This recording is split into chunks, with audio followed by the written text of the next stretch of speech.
ನಮಸ್ಕಾರ ಫ್ರೆಂಡ್ಸ್, ಇವತ್ತು ನಾನು ಪಲಾವ್ ಮಾಡ್ತಾಯಿದ್ದೀನಿ.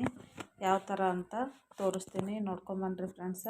ನೋಡಿರಿ, ಒಂದು ಈರುಳ್ಳಿ ಹೆಚ್ಕೊಂಡಿನಿ ರೀ, ಒಂದು ಆಲೂಗಡ್ಡೆ, ಒಂದೆರಡು ಕ್ಯಾರೆಟ್ ಮತ್ತು ಬೀನ್ಸ್, ಒಂದಿಷ್ಟು ಟೊಮೆಟೊ, ಬಟಾಣಿ ಕಾಳು, ಒಣ ಬಟಾಣಿ, ಅದು ನೀರು ರಾತ್ರಿ ನೆನೆಯಕ್ಕೆ ಇಟ್ಟಿದ್ದೀನಿ, ಕಸೂರಿ ಮೆಥಿ, ಕೊತ್ತಂಬರಿ ಮತ್ತು ಪಲಾವ್ ಎಲೆ, ಒಂದೆರಡು ಚಕ್ಕೆ, ಒಂದೆರಡು ಮೆಣಸು, ಇದು ಲವಂಗ, ಇಷ್ಟೆಲ್ಲ ಹಾಕಿ ಇವಾಗ ಕುಕ್ಕರ್ ಇಟ್ಕೊಂಡೇನ್ರಿ. ಇವಾಗ ಕುಕ್ಕರ್ ಕಾಯ್ದಾದ್ರಿ. ಇವಾಗ ಎಣ್ಣೆ ಹಾಕೋತಾ ಇದ್ದೀನಿ ನೋಡ್ರಿ. ಎಷ್ಟಂದ್ರೆ ಒಂದು 5ರಿಂದ 6 ಸ್ಪೂನ್ ಅಷ್ಟು ಎಣ್ಣೆ ಹಾಕ್ಕೊಂಡಿದ್ದೀನಿ. ಎಸ್.ಟಿ. ಉತ್ತರ ಕರ್ನಾಟಕ ರೆಸಿಪಿ ಚಾನಲ್ಗೆ ಸ್ವಾಗತ ಫ್ರೆಂಡ್ಸ. ವಿಡಿಯೋ ಸ್ಕಿಪ್ ಮಾಡಿದೆ ನೋಡಿ, ನಾನು ಪಲಾವ್ ಯಾವ ರೀತಿ ಮಾಡ್ತೀನಿ ಅಂತ ಅಂದ್ಬಿಟ್ಟು. ಹಾಗೆ ಇಷ್ಟ ಆಗಿತ್ತಂದ್ರೆ ನನ್ನ ಚಾನಲ್ ಸಬ್ಸ್ಕ್ರೈಬ್ ಮಾಡ್ಕೊರಿ, ಹಾಗೆ ಲೈಕ್ ಕೊಡಿ, ನಿಮ್ಮ ಫ್ರೆಂಡ್ಸ್ ಫ್ಯಾಮ್ಲಿಗೆ ವಿಡಿಯೋವನ್ನು ಶೇರ್ ಮಾಡಿ. ನಾನೇ ಸಿಂಪಲಾಗಿ ಮಾಡುವಂಥ ಪಲಾವ್ ನಾನು ಈ ಥರ ಮಾಡ್ತೀನಿ. ನೀವು ಯಾವ ಥರ ಮಾಡ್ತೀರ ಅನ್ನೋದು ಕೂಡ ಕಮೆಂಟ್ಸಲ್ಲಿ ತಿಳಿಸಿ. ನೋಡಿರಿ, ಇವಾಗ ಬಿಸಿ ಆಗ್ಯದ್ರಿ. ಇವಾಗ ಚಕ್ಕೆ ಲವಂಗ ಹಾಕ್ತಾನೆ.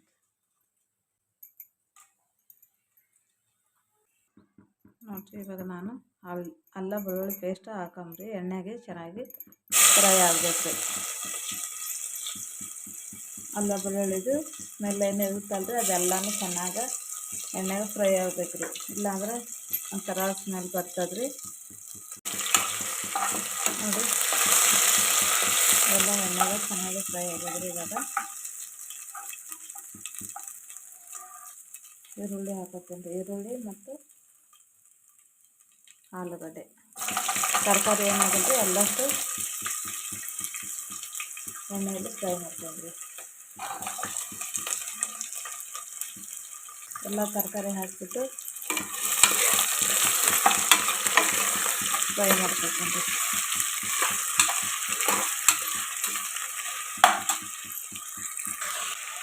ಎರಡೂವರೆ ಗ್ಲಾಸಿಗೆ ಎಷ್ಟು ಬೇಕಾಗ್ತದೆ ನೋಡಿ ಉಪ್ಪು ಹಾಕೋತಾ ಇದ್ದೀನಿ.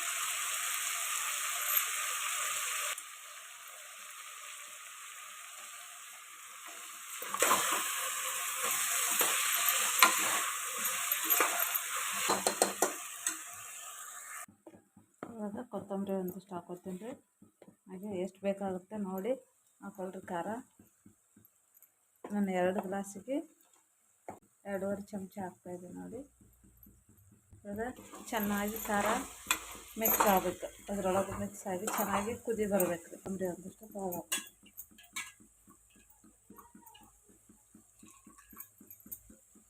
ಹಾಗೆ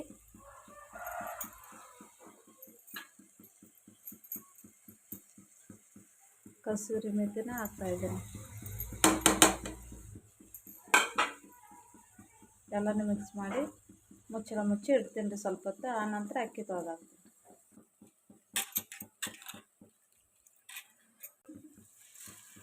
ತರಕಾರಿ ಮತ್ತು ಖಾರ ಎಲ್ಲನೂ ಮಸಾಲೆ ಹಾಕಿರುವಂಥದ್ದು ಎಲ್ಲನೂ ಚೆನ್ನಾಗಿ ಮಿಶ್ರಣ ಆಗಿದ್ರೆ, ಹಾಗಾಗಿ ಇವಾಗ ಅಕ್ಕಿ ತೊಳೆದ್ಬಿಟ್ಟು ಚೆನ್ನಾಗಿ ಇವಾಗ ಕಲಸಿ ಇಡ್ತಾ ಇದ್ದೀನಿ ನೋಡಿರಿ.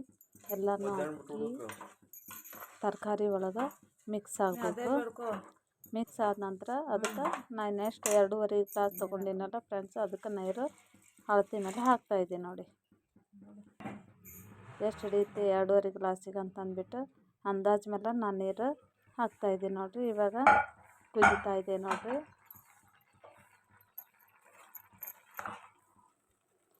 ವೆಜಿಟೇಬಲ್ ಪಲಾವ್ ರೆಡಿ ಆಯ್ತು ನೋಡಿ. ನಾನು ಮಾಡುವಂಥ ಸಿಂಪಲ್ ಆಗಿರುವಂಥ ಪಲಾವು ನಿಮಗೆ ಹೇಗೆ ಅನಿಸಿತು, ಚೆನ್ನಾಗಿದೆಯಾ, ನೀವು ಯಾವ ಥರ ಮಾಡ್ತೀರಾ ಅನ್ನೋದು ಕೂಡ ನನಗೆ ಕಾಮೆಂಟ್ ಮಾಡಿ ತಿಳಿಸಿ ಫ್ರೆಂಡ್ಸ್. ಹಾಗೆ ಇಷ್ಟ ಆಗಿತ್ತಂದ್ರೆ ಪ್ರತಿಯೊಬ್ಬರು ಲೈಕ್ ಕೊಟ್ಟು ಸಪೋರ್ಟ್ ಮಾಡಿ, ಹಾಗೆ ಸಬ್ಸ್ಕ್ರೈಬ್ ಮಾಡೋದಂತ ಮರಿಬೇಡಿ ಫ್ರೆಂಡ್ಸ್. ವಿಡಿಯೋ ನೋಡ್ತಾ ಇದ್ದರೆ ಸಬ್ಸ್ಕ್ರೈಬ್ ಮಾಡ್ತಾಯಿಲ್ಲ, ಪ್ರತಿಯೊಬ್ಬರು ವಿಡಿಯೋ ನೋಡಿ ಸಬ್ಸ್ಕ್ರೈಬ್ ಮಾಡಿ, ಹಾಗೆ ಸಪೋರ್ಟ್ ಮಾಡಿ. ಇವಾಗ ನೆಟ್ ಕ್ಲೋಸ್ ಮಾಡಿ ಮತ್ತೆ ಇಡ್ತಾ ಇದ್ದೀನಿ. ಆನಂತರ ನಿಮಗೆ ತೋರಿಸ್ತೀನಿ ಯಾವ ಥರ ಪಲಾವ್ ರೆಡಿ ಆಯಿತು ಅಂದ್ಬಿಟ್ಟು ಒಂದು ಪ್ಲೇಟಿಗೆ ಸರ್ವ್ ಮಾಡಿ ತೋರಿಸ್ತೀನಿ ನಿಮ್ಗೆ. ಇವಾಗ ನೋಡಿ ಪರ್ಫೆಕ್ಟಾಗಿ ಪಲಾವು ರೆಡಿ ಆಯ್ತು ನೋಡಿ. ಎಷ್ಟೊಂದು ಚೆನ್ನಾಗಿ ಕಾಣಿಸ್ತಾ ಇದೆ ಕಲರ್ಫುಲ್ಲಾಗಿ.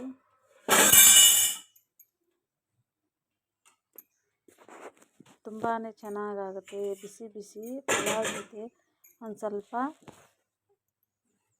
ಮೊಸರು ಬಜ್ಜಿ, ಸೌತೆಕಾಯಿ, ಈರುಳ್ಳಿ, ಟೊಮೆಟೊ ಈ ಥರ ಹಾಕ್ಬಿಟ್ಟು ಸೈಡಲ್ಲಿ ಮೊಸರು ಬಜ್ಜಿ ಮಾಡಿಕೊಂಡ್ರೆ ಚೆನ್ನಾಗಾಗುತ್ತೆ. ಇವಾಗ ಚಳಿಗಾಲ ಮತ್ತು ಕೋಲ್ಡ್ ಹಾಗೆ ಅಂತ ಅಂದ್ಬಿಟ್ಟು ನಾನು ಏನು ಆ ಥರ ಮಾಡಿಲ್ಲ ಮಕ್ಕಳಿಗೆ. ಸುಮ್ಮನೆ ಸಿಂಪಲ್ಲಾಗಿ ಮಾಡಿ ಕೊಡ್ತೀನಿ ನೋಡಿರಿ. ಯಾಕಂದರೆ ಇವಾಗ ಚಳಿಗಾಲ ಅಲ್ಲ, ಹಂಗಾಗಿಬಿಟ್ಟು ಮೊಸರು ತಿಂದರೆ ಮೊದಲೇ ಚಳಿ ತುಂಬ ಇದೆ, ಕೋಲ್ಡ್ ಆಗುತ್ತೆ ಅಂದ್ಬಿಟ್ಟು ನಾನು ಮಾಡಲಿಲ್ಲ. ಇವಾಗ ಸರ್ವ್ ಮಾಡಿ ತೋರಿಸ್ತಾ ಇದ್ದೀನಿ ನೋಡಿ. ಇಷ್ಟ ಆಗಿತ್ತು ಅಂದರೆ ಪ್ರತಿಯೊಬ್ಬರು ಕಮೆಂಟ್ ಮಾಡಿ ತಿಳಿಸಿ. ಮಕ್ಕಳು ತಿನ್ನಲ್ಲ ಅಂದಾಗಿ ಎಲ್ಲ ಥರ ತರಕಾರಿ ಹಾಕಿ ಈ ಥರ ಮಾಡಿಕೊಡೋದ್ರಿಂದ ತುಂಬಾ ಖುಷಿಪಟ್ಟು ತಿಂತಾರೆ. ಒಂದು ರೆಸಿಪಿಯೊಂದಿಗೆ ಸಿಗ್ತೇನೆ ಫ್ರೆಂಡ್ಸ್. ನಮಸ್ತೆ, ಟೇಕ್ ಕೇರ್.